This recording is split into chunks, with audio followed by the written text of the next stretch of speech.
What's up, everybody? It's your favorite Knight's favorite nerd, and today we are looking at the Black Series First Knight of Ren. Now, they all have names, and this one I can't recall the name of it, and I'm not sure it actually matters, to be fair. But my buddy Tyler the Collector, this dude lives in the land of milk and honey in regards to toys. He's always finding them. So he found this and two others that we'll be looking at here soon, and was able to get them to me kind of before things got crazy. So big shout out to him, much appreciated. That being said, let's go ahead and take a look at this guy, but in order to do so, we need to look at accessories. He comes with his gun. You have the brown paint added to the grip here, and then you have the silver paint with a black wash over top. So fully painted. He'll hold that just fine. It'll also go in his holster. However, it is a pain to get this strap around all of the components of the weapon. So I was good with kind of really committing to it because I know I don't want this to be out anymore after it.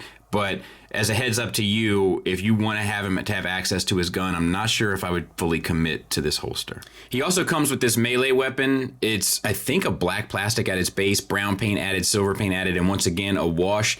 Really great sculpt on it. Every piece of it is sculpted. It's like ribbed here, and then it has all the kind of doodads and bells and whistles there at the top. So it's really well done. And he'll hold that just fine. And let's have a look. So the head, we have the silver paint that's done on the plates here. It's done clean and sharp, so no issues there. It also has this like olive color around the base of the helmet. Very cool. I also kind of like the general design, and I will say that like, maybe it's just the hand motions or the way that this hand pegs in, but like, does this arm look a little longer than this one? Like you would need to get all of his clothes at Marshall's? I'm not sure. Anyway, there's a double ball peg from the head into the neck and then a single from the neck into the chest, which you know I think is just fantastic. Using both, you can get the head all the way down. You can get the head a good bit up, side to side, confused dog look, lots of attitude, etc. Really, really, really well done. We have a single ball peg from the, I think anyway, from the upper body into the lower body. Using that, you can get it a little bit over, a good bit back, I think. A little bit of a teapot and a swivel, but it's a little tight. So, and I'm thinking it's probably this soft plastic here that's kind of getting it jammed up. Speaking of the deco there, that soft plastic is all sculpted, and then we have the dirt dry brush added to the tops and bottoms. The bottom, I think, looks good and accurate. The top may be a little heavy-handed. Just my personal opinion. Then we have some black glossy paint added to the belt and holster here, and the silver there to the buckle. For the shoulders, nice. They're just improving. Disc hinge shoulder. They get you all the way up. It's a ball peg that goes inside. So you do get a little bit of a butterfly. Not a whole lot though, once again, because of this soft plastic. If this was a soft good with a belt over top, it probably would have solved all the problems. And we get the swivel around. No bicep swivel, but you do get it at the single hinged elbow. And that single hinge has a good range on it, which is nice to see because sometimes they're a little bit limited. So it's not the greatest range in the world, but it's not as bad as some of them have been. And then we have some black gloss added there.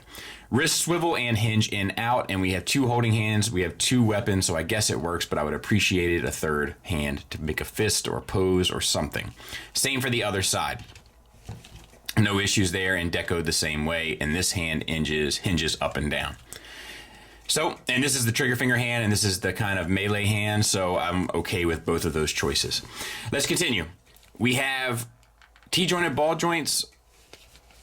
Once again, this soft plastic kind of impedes the articulation. You get out to about there, forward and back to about there. So soft goods, once again, would have solved that problem. And you get a thigh swivel at a cut joint. I do like the sculpting of the pants, like these like layers of fabric.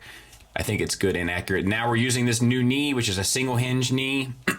It does make for a cleaner look. I think I'm okay with it, especially for figures that you're not going to be able to get in super dynamic poses anyway, mainly because of this again. So I'm okay with it ultimately. And then that also gets you an ankle swivel, which is it's never going to look quite right because it's going to put the shin off, but it's there.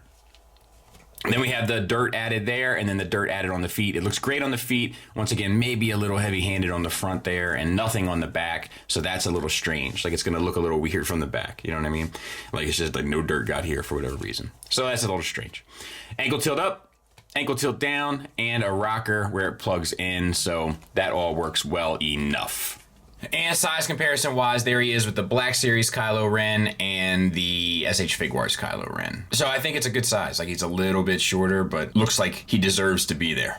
Final thoughts wise, let's start with the negatives. My biggest issue here is the soft plastic. I don't think that comes to a surprise to anyone, but I think had they used soft goods, it wouldn't have impinged the articulation at all. It would have given it a more dynamic look. It would have looked less toyish, I think, especially if they hit you with a couple layers. And I think the soft plastic of the belt and holster over top would have given it a really professional look. I also think that the mud dry brushing is a little heavy-handed in some places and kind of done appropriately in others, but it is weird that it's not on the back of the leg. It looks great on the feet. It looks great on the bottom of the cloak. Looks a little strange on the shins. Looks a little strange on the chest. Of course, I would have appreciated more hand options. That's kind of a common, consistent complaint of mine throughout. And I think those are my big gripes in regards to this fella.